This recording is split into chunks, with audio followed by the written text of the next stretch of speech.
दोस्तों, आज हम बात करेंगे देश के सबसे अहम आर्थिक दस्तावेज यानी यूनियन बजट 2025 के बारे में। हर साल 1 फरवरी को भारत की वित्त मंत्री श्रीमती निर्मला सीतारमण बजट पेश करती हैं और इस बार भी उन्होंने देशवासियों के लिए कई महत्वपूर्ण घोषणाएं की हैं। तो चलिए इस वीडियो में हम आपको बताएंगे बजट में क्या है खास और किसको किस तरह की सौगात मिली है। हर साल 1 फरवरी को बजट पेश होने के बाद देश भर में चर्चा का माहौल गर्म हो जाता है। इस बार बजट में कई अहम बदलाव हुए हैं। वित्त मंत्री निर्मला सीतारमण ने 2025-26 के लिए 1 लाख करोड़ रुपए के विकास कार्यों का ऐलान किया है। इसके साथ ही उन्होंने कई नई योजनाएं और नीतियों का भी प्रस्ताव किया जिसका असर हर वर्ग पर पड़ेगा। ये बजट न सिर्फ सरकार की आर्थिक स्थिति का आकलन करता है बल्कि यह हमारी भविष्य की योजनाओं का भी रोड मैप बनाता है।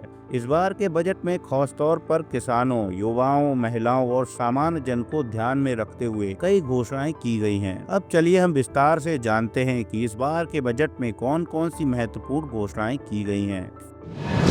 बजट में सबसे पहला बदलाव जो हमें देखने को मिला है वह है टैक्स व्यवस्था में। भारतीय कर प्रणाली को सरल और अधिक लाभकारी बनाने के लिए कई कदम उठाए गए हैं। निर्मला सीतारमण ने व्यक्तिगत आयकर स्लैब में बदलाव का ऐलान किया है। अब जिनकी सालाना आय 10 लाख रुपए से कम है उन्हें अधिकतम 20% टैक्स देना होगा। 10 लाख से ऊपर की आय वाले व्यक्तियों के लिए टैक्स 25% तक की छूट दी गई है। इससे टैक्स पेयर को बड़ी राहत मिलने वाली है। इसके अलावा कॉर्पोरेट टैक्स में भी कमी की गई है। सरकार ने ये सुनिश्चित किया है कि छोटे और मझले उद्योगों को ज्यादा से ज्यादा राहत मिले। इसके साथ ही एफडीआई के लिए भी कई नई योजनाओं का ऐलान किया गया है ताकि विदेशी निवेशकों को भारत में और अधिक आकर्षित किया जा सके।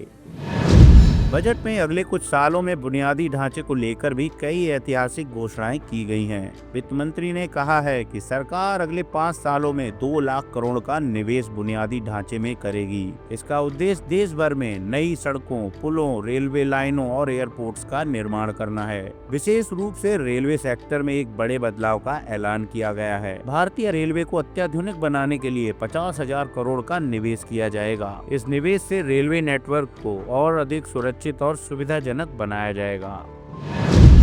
किसान और ग्रामीण अर्थव्यवस्था के लिए भी इस बजट में कई अहम घोषणाएं की गई हैं। कृषि क्षेत्र में 40,000 करोड़ रुपए का निवेश किया जाएगा। साथ ही पीएम किसान योजना को भी मजबूत किया जाएगा। किसानों के लिए रियायती दरों पर कर्ज देने की योजनाओं को आगे बढ़ाया जाएगा ताकि वे अपनी खेती बाड़ी को और भी ज्यादा लाभकारी बना सकें। इसके अलावा ग्रामीण क्षेत्रों में बुनियादी ढांचों को बेहतर बनाने के लिए 50,000 करोड़ का आवंटन किया गया है। इससे गाँव में रोजगार के अवसर बढ़ेंगे और ग्रामीण अर्थव्यवस्था को मजबूती मिलेगी। बजट में शिक्षा और कौशल विकास के क्षेत्र में भी कई अहम कदम उठाए गए हैं। वित्त मंत्री ने शिक्षा के लिए 1 लाख करोड़ का आवंटन किया है। खास तौर पर तकनीकी शिक्षा और डिजिटल शिक्षा को बढ़ावा देने के लिए कई योजनाएं शुरू करी गई हैं। युवाओं के लिए कौशल विकास पर भी विशेष ध्यान दिया गया है। उन्हें नई तकनीकों, डिजिटल टूल्स और एंटरप्रेन्योरशिप के लिए प्रशिक्षित किया जाएगा। इसके अलावा महिलाओं के लिए भी कौशल विकास कार्यक्रमों की शुरुआत की जाएगी। महिलाओं के सशक्तिकरण के लिए इस बजट में कई महत्वपूर्ण घोषणाएं की गई हैं। वित्त मंत्री ने कहा है कि महिलाओं को ज्यादा से ज्यादा आर्थिक रूप से सक्षम बनाने के लिए 30,000 करोड़ रुपए का आवंटन किया जाएगा। इसके तहत महिला उद्यमियों को सस्ते ब्याज दरों पर कर्ज दिया जाएगा ताकि वे अपना कारोबार शुरू कर सकें। इसके अलावा महिलाओं के लिए स्वास्थ्य सुरक्षा और शिक्षा के क्षेत्र में भी कई योजनाओं का ऐलान किया गया है ताकि वे समाज में अपने अधिकारों को पूरी तरह से समझ सकें और उनका पालन किया जा सके।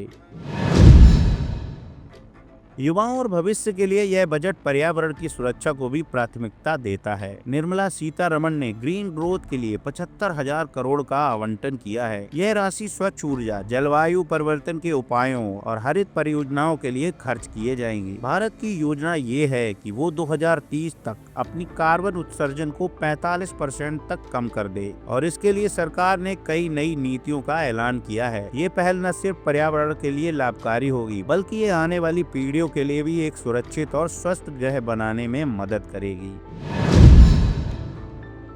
दोस्तों, स्वास्थ्य और क्षेत्र में भी इस बजट में कई योजनाओं का ऐलान किया गया है। 50,000 करोड़ रुपए का आवंटन स्वास्थ्य सेवाओं को बेहतर बनाने के लिए किया जाएगा। खास तौर पर दूर दराज के क्षेत्रों में स्वास्थ्य सुविधाओं को बढ़ाने की योजना है। इसके अलावा सार्वजनिक कल्याण योजनाओं के लिए भी बढ़ा हुआ बजट रखा गया है, जिससे गरीब और कमजोर वर्ग को ज्यादा से ज्यादा लाभ मिल सके। तो दोस्तों, ये थी यूनियन बजट 2025 की जानकारी। इस बार का बजट वाकई हर वर्ग के लिए कई सौगातें लेकर आया है। टैक्स छूट से लेकर बुनियादी ढांचे में निवेश तक हर क्षेत्र में कुछ न कुछ अच्छा देखने को मिला है। आखिरकार ये बजट देश की समृद्धि, विकास और समाज के हर वर्ग के सशक्तिकरण का प्रतीक बन सकता है। अब ये देखना होगा कि सरकार इन घोषणाओं को किस तरह से लागू करती है और इसका असर आम जनता पर कैसे पड़ता है। अगर आपको ये वीडियो पसंद आया हो तो कृपया इसे लाइक और शेयर करें, और अगर आपने अभी तक हमारे चैनल को सब्सक्राइब नहीं किया है तो जल्दी से सब्सक्राइब करें, ताकि आने वाली सभी वीडियोस को सबसे पहले आप देख सकें। मिलते हैं अगली वीडियो में। जय हिंद।